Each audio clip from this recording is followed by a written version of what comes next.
Je suis née à Paris en 1961 et j'ai vécu à Villejuif dans une banlieue assez populaire au sud de Paris, essentiellement avec ma mère parce que mes parents divorçaient quand j'étais assez jeune. Donc j'ai vécu avec ma mère et un frère de 20 mois plus jeune que moi. Ma mère a tenu à ce qu'on entre au collège à Paris, dans un collège parisien.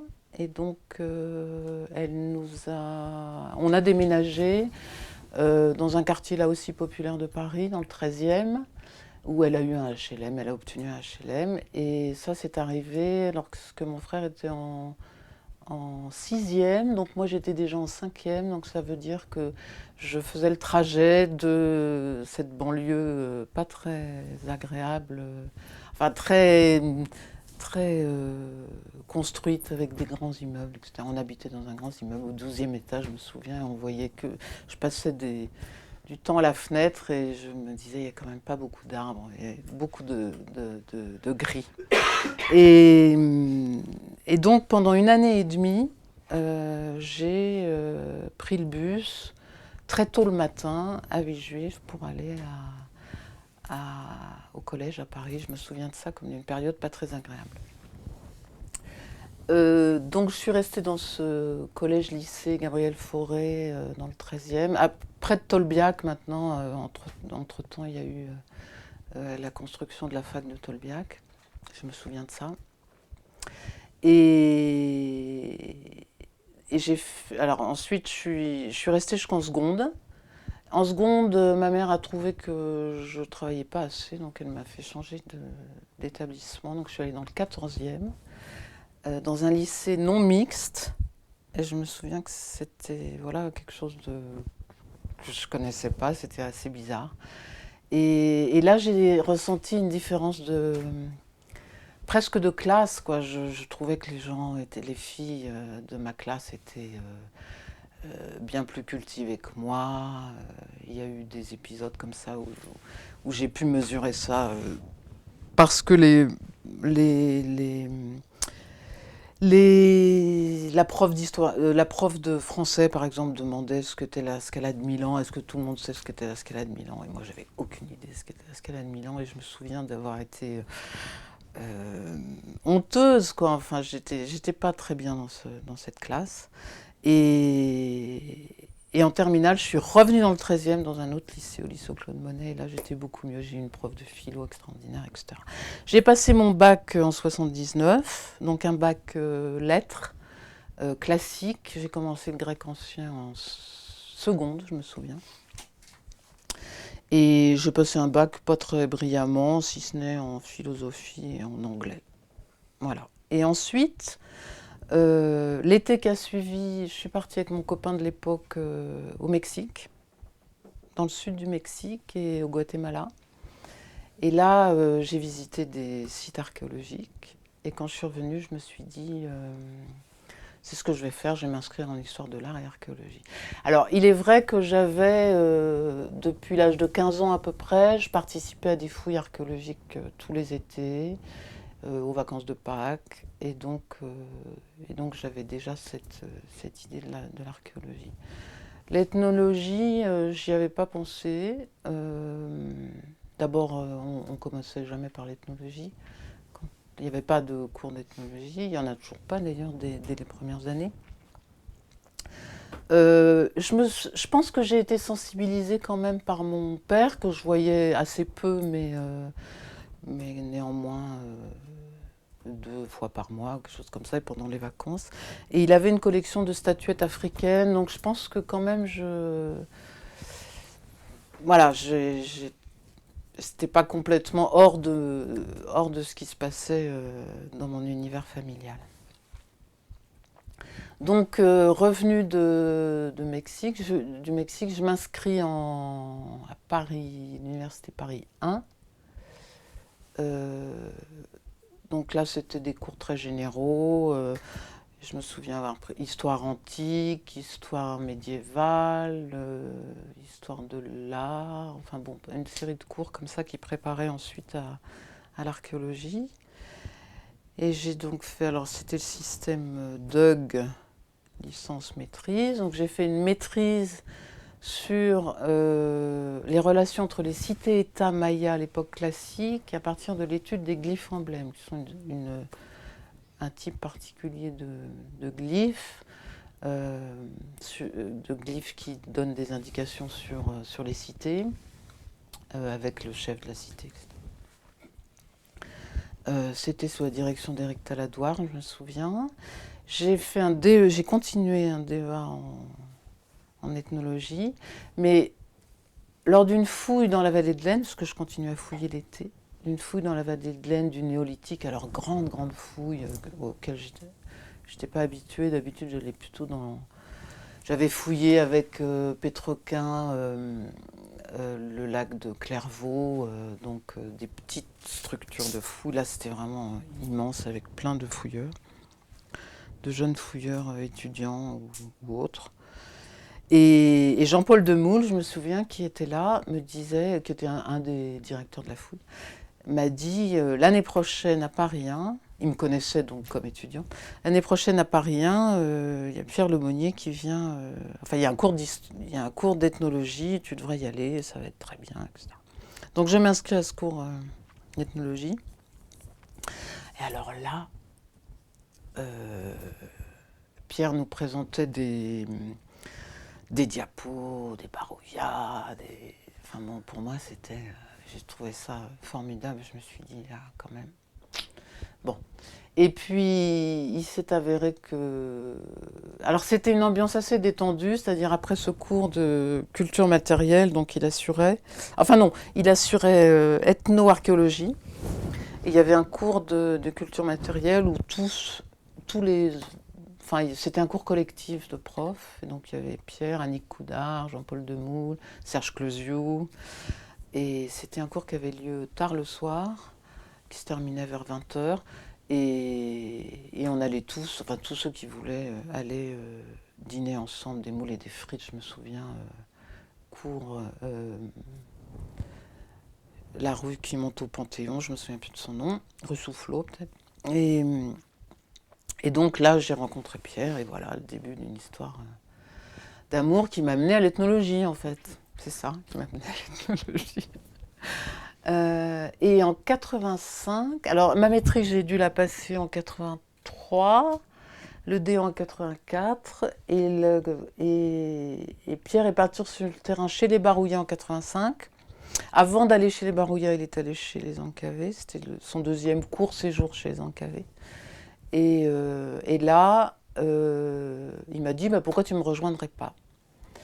Et donc, je l'ai rejoint chez les Barouillas. Alors, il a dû venir me chercher à la capitale provinciale, Goroka, qui est notre ville, la ville où on fait les emplettes et tout ça, et d'où on part pour aller à la fois chez les Barouillas, chez les Encavés, et où on a des amis, où on avait, parce qu'il y a beaucoup de gens qui sont partis maintenant.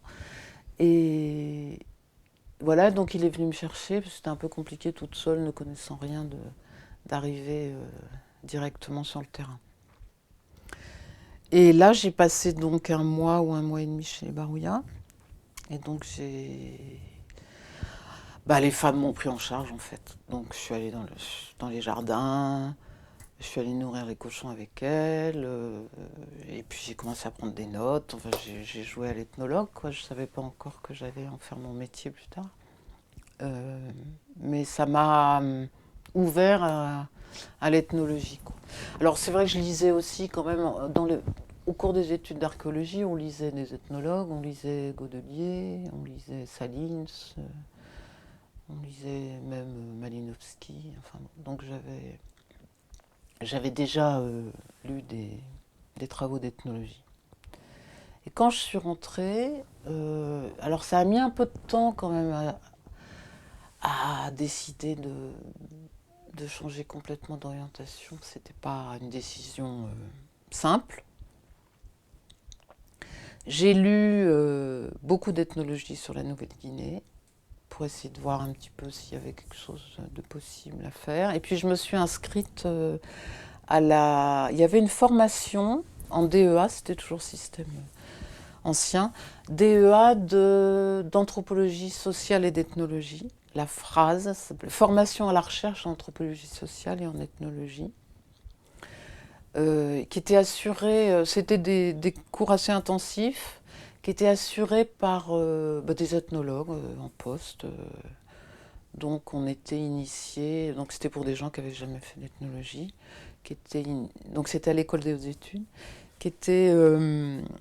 on était initiés à l'anthropologie économique, à l'anthropologie de la parenté, à l'anthropologie politique, enfin tous les sous-champs de l'anthropologie. Et donc je me souviens, il y avait Gérard Lanclus, Anne-Christine Taylor sur les rapports entre histoire et anthropologie, Carlos Sévry et Michael Hausmann qui à ce moment-là était en train de préparer avec Carlos Sévry son livre sur Naven.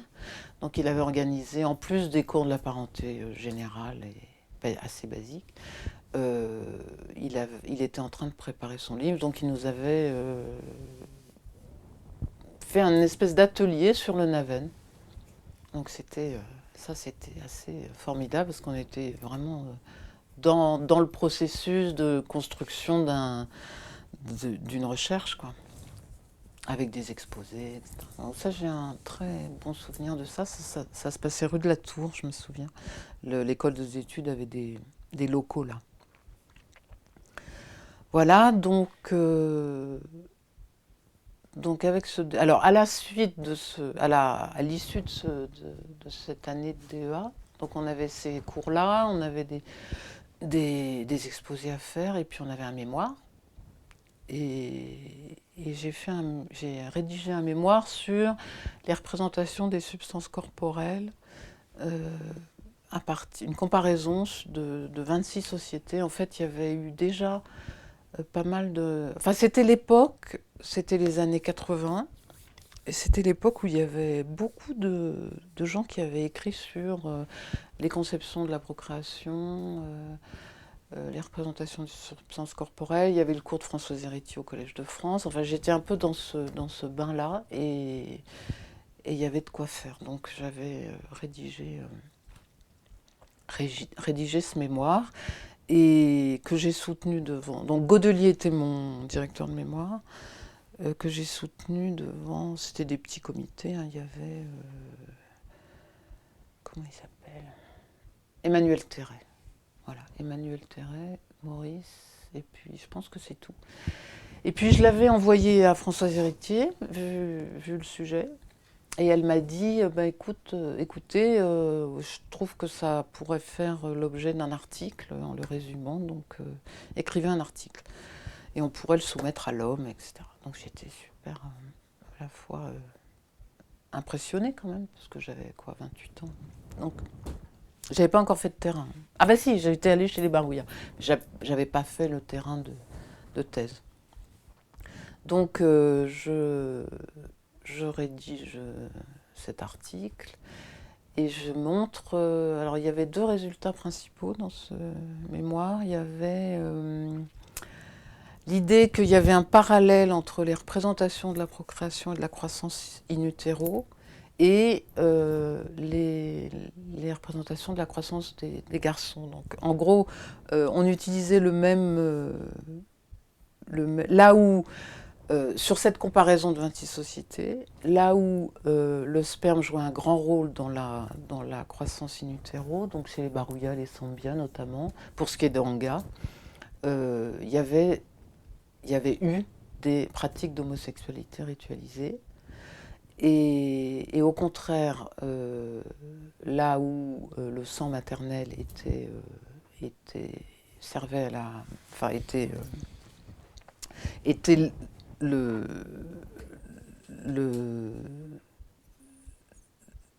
la substance qui faisait grandir les enfants et qui donnait le sang.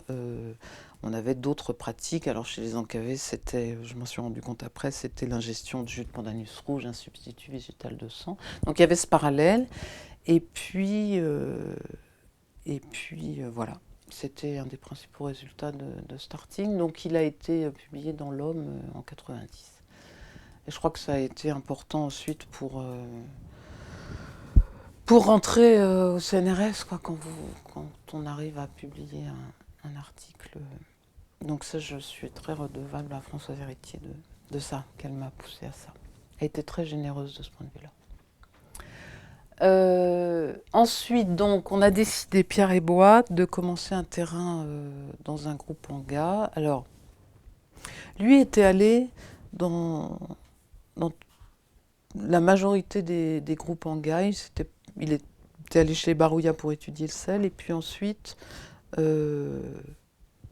il s'était dit, bon, je vais un peu voir si je peux pas aller voir un peu plus au sud, s'il n'y a pas un groupe qui serait intéressant à étudier.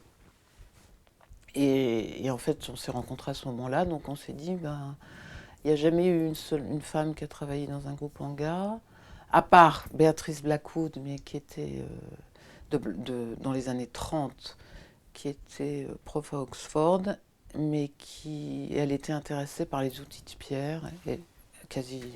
Alors, elle a quand même un peu écrit sur les initiations masculines, mais ce n'était pas son principal sujet de recherche. Et le genre, à l'époque, ce n'était pas un sujet de recherche non plus.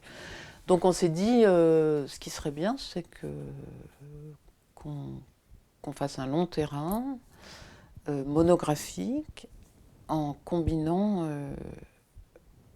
une double approche auprès des hommes et auprès des femmes. Et donc, voilà, on est parti avec cette idée-là en mai 87. Et on est resté la première fois 9 mois. Donc on est revenu au printemps 88. Et donc on s'est partagé le terrain. Enfin, moi j'ai fait un petit peu ce que j'avais commencé à faire chez les Barouillas, c'est-à-dire spontanément, vous êtes une femme, les femmes vont vous inclure dans leur groupe, vous emmener dans les jardins, et voilà. Alors, à l'époque, j'ai eu beaucoup de chance parce qu'aucune parlait Tocqueville.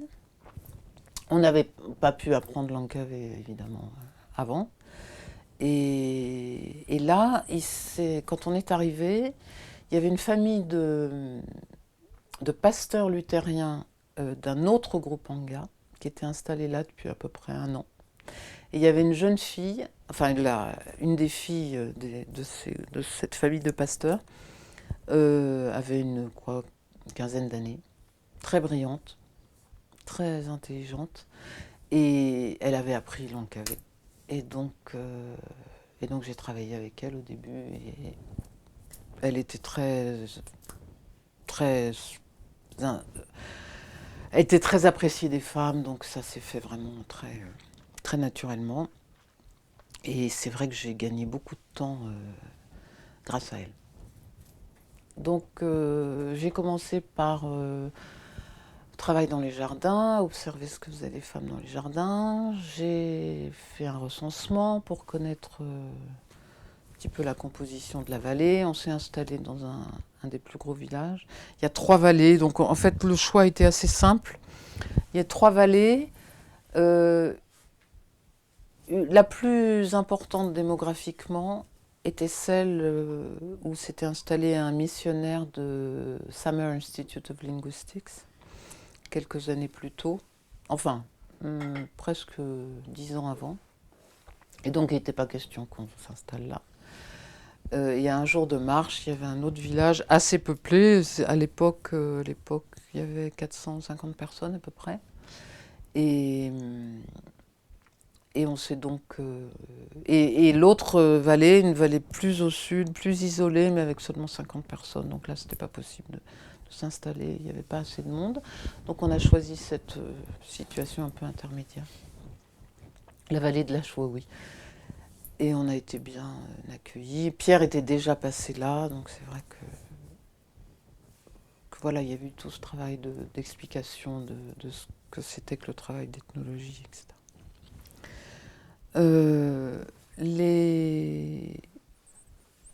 Donc j'ai travaillé avec les femmes, donc sur les jardins d'abord. On m'a raconté des mythes assez vite, mythes d'origine. Les vieilles femmes sont venues me raconter spontanément des mythes d'origine. Et puis j'ai travaillé aussi systématiquement avec les femmes sur les dons en nature, donc viande de porc et gibier, que un mari et son groupe doivent verser tout au long de la vie d'une femme au cours de son mariage. Donc ça, elles étaient ravies de parler de ça.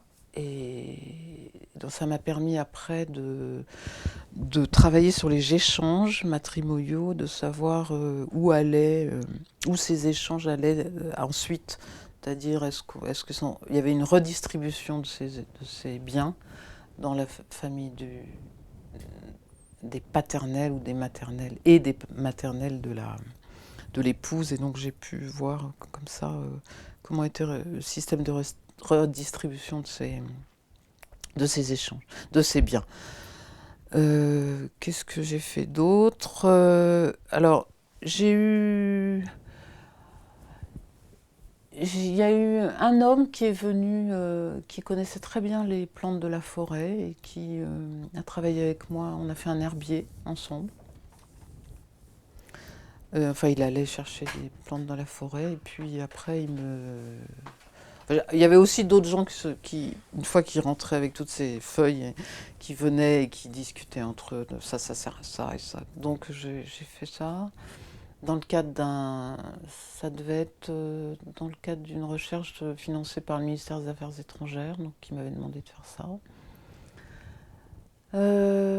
Et puis, quoi d'autre? Là, il n'était pas question d'initiation à ce moment-là, en 87. 87-88. Donc essentiellement ça. Et puis le suivi de ce qui se passait au quotidien, quoi. Donc on allait dans les villages. On a toujours travaillé séparément. Ouais. Vraiment avec l'idée qu'il y avait rien n'avait été fait avec des femmes Anga, dans un groupe Anga, et qu'il fallait donc que ça valait le coup d'avoir un petit peu le point de vue des femmes, parce qu'il n'y avait eu que des hommes, des ethnologues hommes qui avaient travaillé chez les Anga, et spontanément, les hommes ne racontent pas trop les activités des femmes. Donc. Et puis petit à petit, les relations étant plus proches, etc., j'ai commencé à aborder la question de ce qui m'avait occupé en fait tout au long de cette année de DEA, donc les représentations de la procréation, les soins aux enfants, tout ce qui concernait spontanément. Enfin, quand je disais aux hommes, et vous pensez quoi de ça? Oh là là, ça c'est une histoire de femme, tu vas demander aux femmes. Donc les soins aux enfants, les magies, tout ce qui concerne les magies pendant l'enfance. Alors il y a aussi quelques femmes qui ont accouché, donc j'ai assisté à des accouchements. Alors c'était pas toujours facile ça, elle m'appelait souvent, c'était déjà fait, bon c'était pas très grave, mais voilà, j'ai vu quand même les pratiques de qu'est-ce qu'on fait avec le cordon ombilical, qu'est-ce qu'on fait avec le placenta, tout ça, des choses comme ça. Et donc petit à petit, je vois un univers presque radicalement différent de ce que j'avais lu de Godelier et de Gilbert Hert, qui étaient les ethnologues des groupes Anga du Nord, donc Barouya et Sambia respectivement. C'est-à-dire J'entends parler de sang maternel très important. C'est lui qui fait grandir l'enfant, c'est qui lui donne son sang au gamin. Le sperme, aucun rôle si ce n'est au niveau de la fécondation, au moment de la fécondation.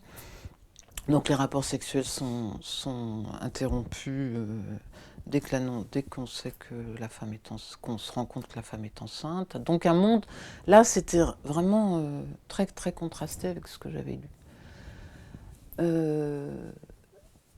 Et puis je vois que les maternelles ont un rôle très important. Il y a des dons aux maternelles réguliers tout le long de l'enfance de ses neveux et nièces.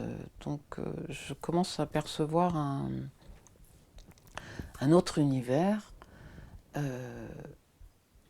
qui ne tenait pas au fait que j'étais une femme et que je recueillais auprès des femmes. Enfin, après, ça a été confirmé par Pierre auprès des hommes qui avaient les mêmes représentations de la procréation.